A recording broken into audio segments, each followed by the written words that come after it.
अस्सलाम वालेकुम, मैं हूं शाहिद हुसैन और इस वक्त हमें सिंध हाई कोर्ट में मेरे साथ हैं इशफाक पंवर एडवोकेट साहब। और इन्होंने चैलेंज किया है सिंध हाई कोर्ट में फेडरल पब्लिक सर्विस कमीशन के इम्तिहानात को, और अदालत ने इब्तिदाई समाअत के बाद नोटिस जारी किए हैं। आज एनी बेंच के सामने ये केस लगा हुआ था। इशफाक पंवर साहब, आप अदालत क्यों हैं, क्या मसला क्या है आपका? अच्छा, मसला ये है कि ये नोटिफिकेशन है जो फेडरल पब्लिक सर्विस गवर्नमेंट ने फेडरल पब्लिक सर्विस कमीशन ने इशू किया है। इन्होंने क्या किया है कि जो डेस्क्रिप्टिव और रिटन एग्जामिनेशन होते हैं उनको ख़त्म करके सिर्फ एमसीक्यूज पे रखा है, और एमसीक्यूज का पेपर कंडक्ट करने के लिए इन्होंने वो पासिंग मार्क्स जो है वो 40 और 50 रखी हैं। और अफसोस ये करना पड़ रहा है कि अब हमारे पास ग्रेड 18, 19, 20 और 21 के जितने भी अफसरान होंगे वो 40 और 50 मार्क्स पास हो गए और इसको हम मुल्क रन में करेंगे। अच्छा, इसमें जो मैंने चैलेंज किया है वो ये किया है कि आर्टिकल 240 से लेके आर्टिकल 243 तक फेडरल पब्लिक सर्विस कमीशन के जितने भी जो 1973 का ऑर्डिनेंस बना है उसके तहत भी ये जो एग्जामिनेशन के अंदर ये जो रूल मेकिंग होती है या ट्रेनिंग होती है तो उसमें प्रेसिडेंट या पार्लियामेंट से अप्रूवल लाजमी होता है। जब तक पार्लियामेंट अप्रूवल नहीं देता तब तक एग्जामिनेशन के अंदर ये अपनी जो जनरल बॉडी है तो उसको बिठा के ये फैसला जो है ये नहीं कर सकते, और ये विदाउट प्रॉपर ऑफ लॉ है, और ये पाकिस्तान के नौजवानों का मुस्तकबिल तबाही की तरफ लेके जा रहा है। अच्छा, इस वक्त साहब एक थोड़ा सा सवाल है कि ये किया किसने है, क्योंकि पहले जो इम्तिहान होता था वो किस तरह होता था, उसका तरीकाकार क्या था, और अब इम्तिहानात यानी कि ज़बानी जो एक टेस्ट होगा उसके तहत होगा, यानी कि जो पढ़े लिखे लोग हैं अब उनको मौके नहीं मिलेंगे, मनपसंद लोगों के जो नौकरी उनको मिल जाएगी। और ग्रेड कौन कौन से हैं, मतलब कौन कौन से ओहदों पर रह सकते हैं लोग? अच्छा, ये ग्रेड 16 से लेके ग्रेड 21 तक है। और पहले जो एग्जाम होता था वो बाकायदा स्टूडेंट जो तैयारी करते थे 2 साल 3 साल 4 साल सेंटरों में बैठते थे, अपने घरों में बैठ जाते थे सीएसएस की, पीसीएस की या किसी भी तैयारी के लिए, कमीशन के लिए। तो पहले वो 3 4 5 6 पेपर जितने भी थे वो रिटन में देते थे, और वो काबिल बच्चे जो थे, काबिल स्टूडेंट जो थे वो अफसर बन जाते थे। अब इन्होंने क्या किया कि ये लेके आ गए पूरे पैटर्न को एमसीक्यूज पे, और एमसीक्यूज में पासिंग मार्क्स के इन्होंने अफसोस से करना पड़ रहा है कि 40 और 50 पासिंग मार्क्स रखी है।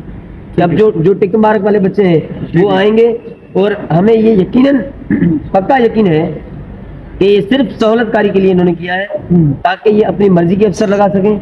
अपने मर्जी के एग्जीक्यूटिव क्लास में लोग अपने अपने रिश्तेदार, अपने दोस्त और पैसों पे करप्शन के जरिए लोगों को एडजस्ट करें। रिटन एग्जामिनेशन एक काबिलियत को डिक्लेयर करता है कि कौन कितना काबिल है, और एमसीक्यूज पे ऐसा कैसा हो सकता है कि पूरी दुनिया के अंदर एक रिटन एग्जामिनेशन कंडक्ट होता है जो 3-4 घंटे बैठ के पसीने छूट जाते हैं, उनकी काबिलियत का पता लगता है। और इसमें ये एक और चीज़ है जो टेक्निकल पॉइंट है।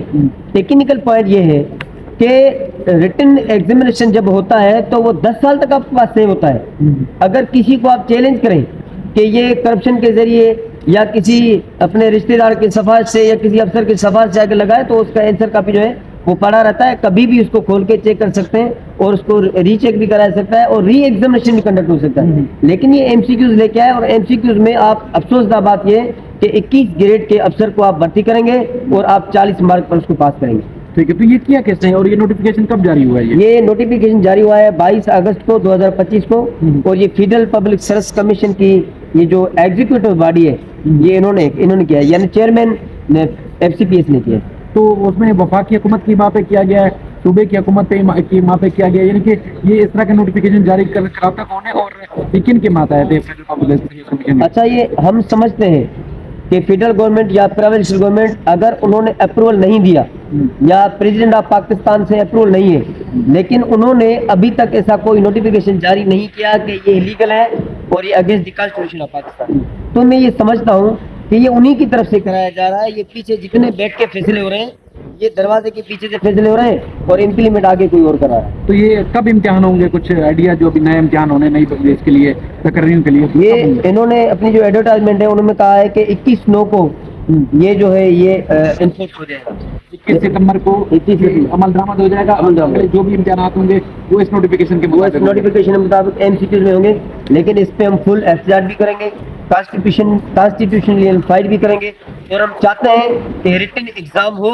आप हमारे लिए जो भी अफसर लेके आओ काबिल एहतराम है, लेकिन एक पढ़ा लिखा, एक काबिल, एक होनहार और एक ईमानदाराना स्टाफ से लगे जो हमारे मुल्क का मुस्तकबिल अच्छे तरीके से बना सके। आईनी बेंच ने अभी क्या ऑर्डर किया? आपने आर्गूमेंट में क्या कहा था? आईनी बेंच में मैंने यही आर्गूमेंट किया कि कहा, एक तो ये पब्लिक इंटरेस्ट लिटिगेशन में हमने पिटीशन फाइल किए یہ عوام کے حقوق کے لیے یہ بہتر نہیں ہے کہ ہم اپنے بچوں کو اچھی تعلیم دیں اور سفارش پہ کوئی اور ان سیٹوں پہ آ جائے. ہم نے کورٹ کو یہ بھی بتایا کہ یہ جو انہوں نے فیصلہ دیا ہے یہ اگینسٹ دی کانسٹیٹیوشن ہے اور آرٹیکل 241 کی یہ وائلیشن کر رہا ہے, جس کے بنا پر کورٹ نے ان کو فوراً جو ہے نوٹیفکیشن جاری کی. ٹھیک ہے. تو بہرحال یہ اب جو وفاقی حکومت کے ماتحت یعنی کہ وفاقی گورنمنٹ کے جو ملازمین ہوں گے اس نوٹیفیکیشن کے مطابق MCQs کے ٹیسٹ دیں گے اور اس کے بعد ہی وہ ملازمتوں پر تعینات ہو جائیں گے. اس سے پہلے ان کا کہنا ہے کہ ریٹن ٹیسٹ ہوتا تھا, پراپر ایک امتحان ہوتا تھا, اس کے بعد گریڈ 16 سے لے کے گریڈ 21 میں جو وفاقی حکومت کے تحت چلنے والے جو ادارے ہیں ان میں ملازمین کو بھرتی کیا جاتا تھا. لیکن اب اس کا قانون اور اس کا طریقہ کار جو ہے تبدیل کر لیا گیا ہے, جس پر آئینی بینچ نے ان کی ابتدائی درخواست پر نوٹس جاری کرتے ہوئے وفاقی حکومت اور فیڈرل پبلک سروس کمیشن سے جواب طلب کر لیا ہے.